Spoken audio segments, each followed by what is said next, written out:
నమస్తే welcome to elite media Telugu news నేను మీ సంపత్ కుమార్ పశ్చిమ బెంగాల్ పరగనా జిల్లాకు చెందిన వ్యక్తి రవీంద్రనాథ్ బంగాళాఖాతంలో హల్దియా వద్ద చేపలు పట్టడానికి వెళ్ళారు. అతనితో పాటు 15 మంది మిత్రులు కూడా ఉన్నారు.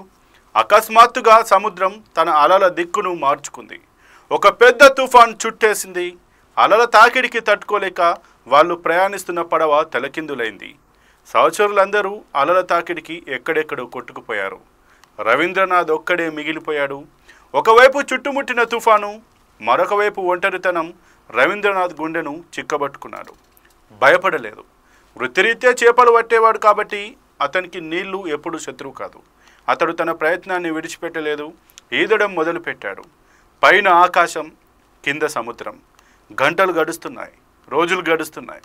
రవీంద్రనాథ్ సముద్రంలో ఒక్కడే 5 రోజులు ఈదాడు. తిండి లేదు, తాగడానికి నీరు లేదు.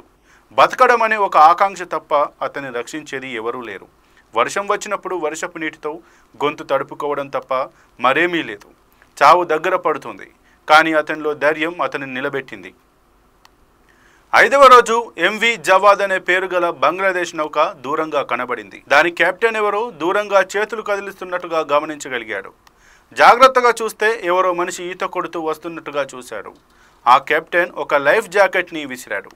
రవీంద్రనాథ్ దాన్ని పట్టుకోలేకపోయాడు. అయినా కెప్టెన్ తన ప్రయత్నాన్ని విడిచిపెట్టలేదు. వాళ్ళకి సరిహద్దులు, మతాలు, కులాలు జ్ఞాపకం రాలేదు. మానవత్వమే వాళ్ళను ముందుకు నడిపింది. కొంత దూరంలో రవీంద్రనాథ్ మళ్ళీ కనపడ్డాడు. ఈసారి కెప్టెన్ అతనిని గుర్తించి లైఫ్ జాకెట్ విసిరాడు.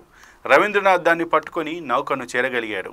అతన్ని మెల్లగా క్రేన్ సహాయంతో నౌకలోకి చేర్చారు. అప్పటికే అతను విపరీతంగా అలసిపోయి ఉన్నాడు. అతను నౌకలోకి చేరగానే అందులోని నావికులందరూ సంతోషంతో గట్టిగా అరిచారు. అక్కడొక మనిషిని రక్షించగలిగాము అనే మానవత్వమే కనబడింది. అక్కడొక జీవితాన్ని కాపాడడమే గాక మానవత్వాన్ని కాపాడినట్లు భావించారు. ఒక మనిషి పట్టుదల, మరొక మనిషి కారుణ్యం ప్రపంచాన్ని మరింత ముందుకు తీసుకుపోతుందని ఈ ఘటన రుజువు చేస్తోంది. ఈ మొత్తం సంఘటన అంతా నౌకలోని ఒక నావికుడు వీడియో తీసి ప్రపంచానికి ఈ ఘటన గురించి తెలియజేశాడు. 2019 జూలైలో జరిగిన ఈ సంఘటన ప్రస్తుతం సోషల్ మీడియాలో వైరల్గా మారింది. మరిన్ని అప్డేట్స్ కోసం చూస్తూనే ఉండండి ఎలైట్ మీడియా.